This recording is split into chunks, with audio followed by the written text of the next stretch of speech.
Okay, so can you see that okay? Yeah? Yeah. Brilliant, okay. So welcome everyone. If you're watching on replay, thanks for stopping by.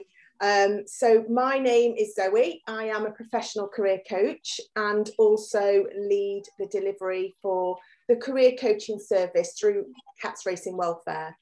So tonight what I wanted to talk to you about is how to start to take control of your career. And that's specifically with using the CATS Professional Development Plan. So no matter what stage of your career you are at or what age you are, this will be relevant to you. And hopefully you'll, by the end of it, you'll be in a better position to know how to start the factors that are going to affect your ability to manage your career, and you'll be able to understand those and start to make a move with that. It's about 15 minutes, so it's short and sweet. So we'll get into it now. So to start with, I just wanted to talk about career management, and that is actually a thing. So there is an official definition, so I'm going to read that out, and this is about career management skills. So career management skills are the competencies which help individuals to identify their existing skills, develop career learning goals, and take action to enhance their careers. And that's one of many different definitions. I think my point is that this conversation, there are tools, resources, support to help people manage their career, and it's not often known. So with my clients and the people that come to me for career coaching, often the words they use about their career is feeling lost or stuck or feeling overwhelmed, like it is happening to them, that they are out of control and they're on this roller coaster and they've just got no control over it. So, you know, it's useful to think about how you feel. Do you feel in control of your career, or do you feel out of control and that you're on that roller coaster? So if you fall into that camp, the good news is that you can flip the script. You can take some ownership and control and start to shape what your career looks like and your career journey. So I'm just going to talk to you about how you would make a start with that. So the CATS Professional Development Plan essentially is a document. It's a workbook. It's free. It's super easy to work through. You can download it, and it is a guide to help you think about the factors that are important when trying to manage and attempting to manage to move on through your career. So the beauty of it is it's available now. So you can make a start immediately after watching this webinar. It's been available for a while, but we wanted to raise awareness around this because it's perhaps not used as much as it could be, and it's a really useful resource. So what's included in the professional development plan? So when we think about career management, there are 4 key areas that we consider. So the first one is self-awareness. So that is just gaining clarity or becoming more aware of the things that you are and the things that you know and the things that are important to you. And sometimes we don't give this enough attention or focus because we just don't think about it. So self-awareness and becoming more aware of what's important to you and what you want from your career is really essential to underpinning career management. The second key area is opportunity awareness, and it's exactly as it sounds, becoming aware of opportunities for you to progress, to change, to move around your career journey and experiences. And those top 2 there, I mean, the professional development plan reflects these key areas, but with a focus, I would say, on those top 2. And I'm going to talk to you in a little bit more detail about them. Transition skills. Now, all this means is those skills that enable you to make career transitions effectively, or more effectively, with more success, with more impact. So that might be just the practical, tangible stuff like your CV, job applications, or your approach to job search, or interview skills. So they're the more obvious skills that you might need to develop. The less obvious ones are what we refer to as employability. So they might be things like your ability to communicate effectively, to negotiate, your leadership skills, the kind of styles you would use in a leadership role, and really sort of looking at those skills and thinking about where can I develop. And then finally, the fourth area is your career decision making. And again, might not be something that you ever really think about, but it's super important to help you manage your career and move it in a way that is right for you. So I've touched on this before in other webinars. So with decision making, there could be two clear camps that you might fall into when you are making decisions. The first one might be, you might prefer to make decisions based on logic. So you might gather evidence, information, read through job descriptions, do your research, making lists, pros and cons lists, that kind of thing. So it's a very logical approach to making a decision. The flip side is that you might prefer to be more intuitive, using your intuition or your gut feel to make a decision, or you can have a mix of both. So understanding that about yourself can sometimes help you to make decisions, because you can notice things and dip into the opposite way, if you like, and have a go at that to help you make clearer career decisions. There are other factors that can affect career decision making as well. So those factors could be, you might be the kind of person that needs to see a job being carried out or done to visualize yourself doing it. So without seeing something or experiencing something, you might never make that decision. So you might be a visual, or you learn by experience. There are other influences, from family pressure to conversations in your peer group or with colleagues or friendship circles, that will also affect. And there's many other things as well. So with the professional development plan, obviously it does touch on some of those, but those transition skills and decision making, if you needed some support or needed to understand and work on that a little bit more, you might come through Racing Welfare to get a bit of career coaching.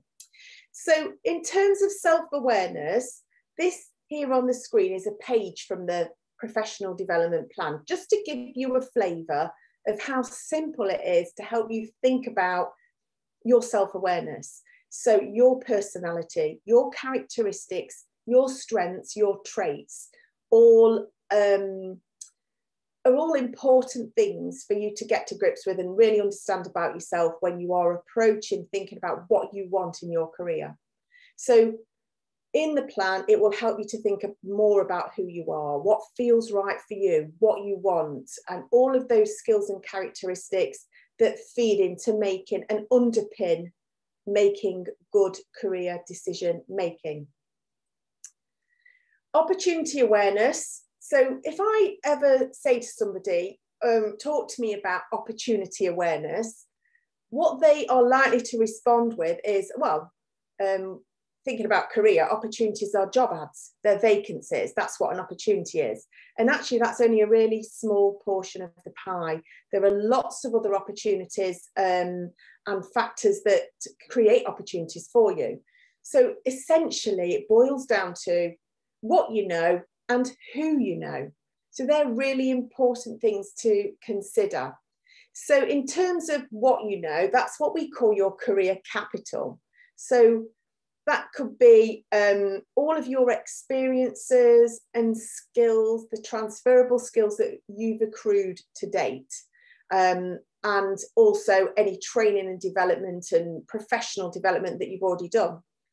And then who you know is, we talk about networks. I'm not a big fan of the term network. It feels too formal. It feels a bit 80s actually when we talk about our network.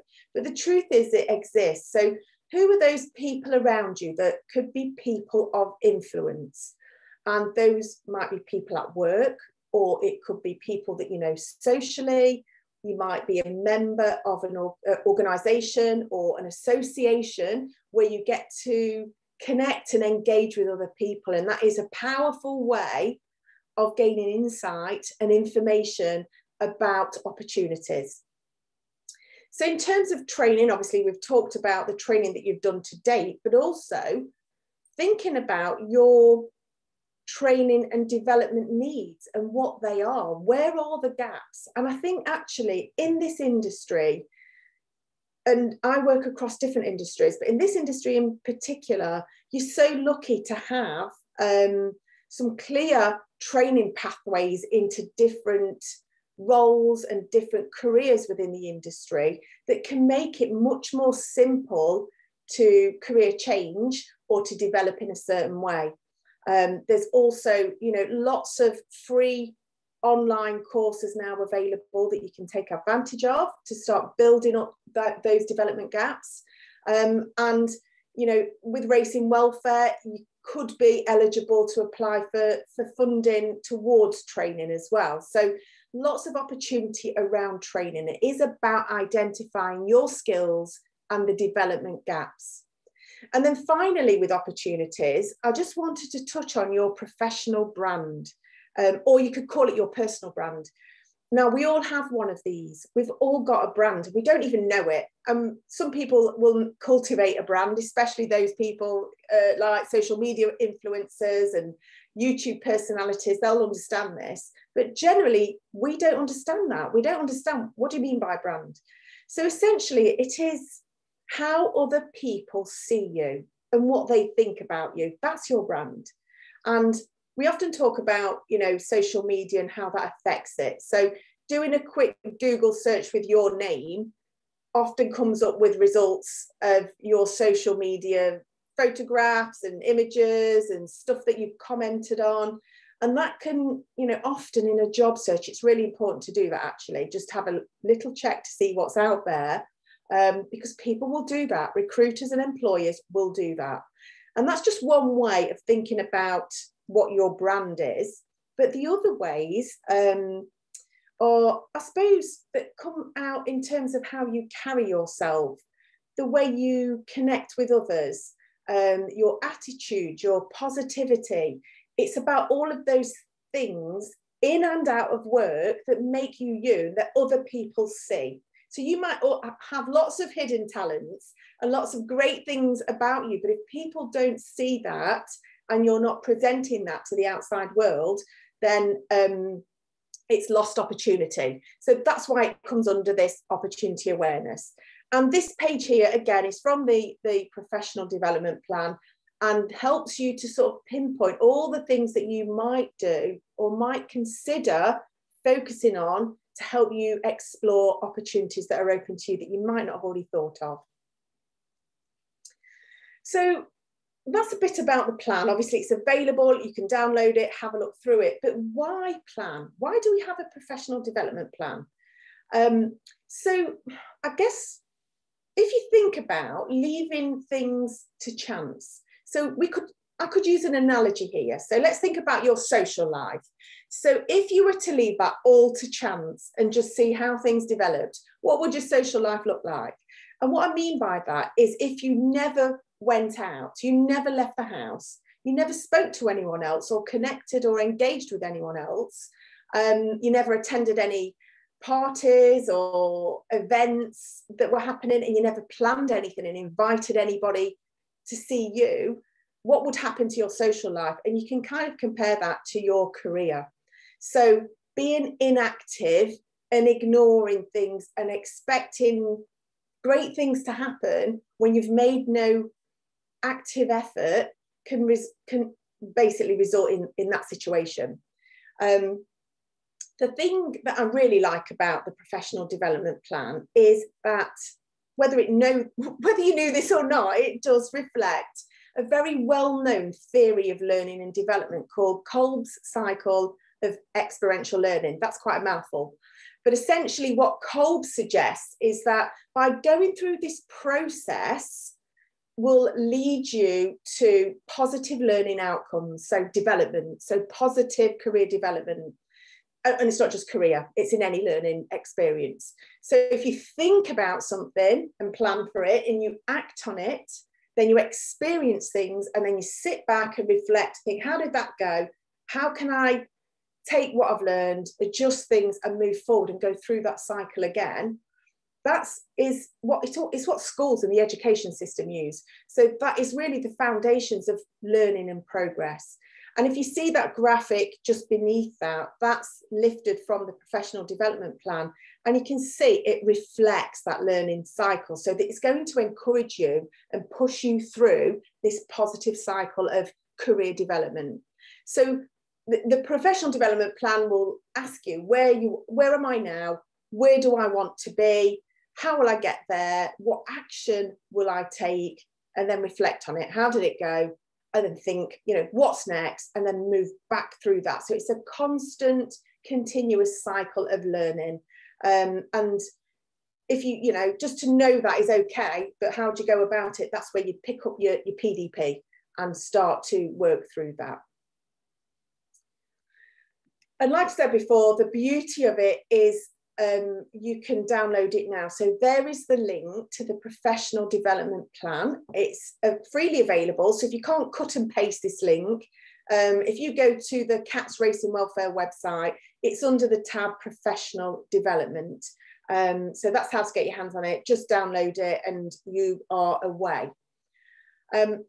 So having said all of that and explained a little bit about professional development and a resource that you can use to make a start with that, I also understand that it is not always that easy.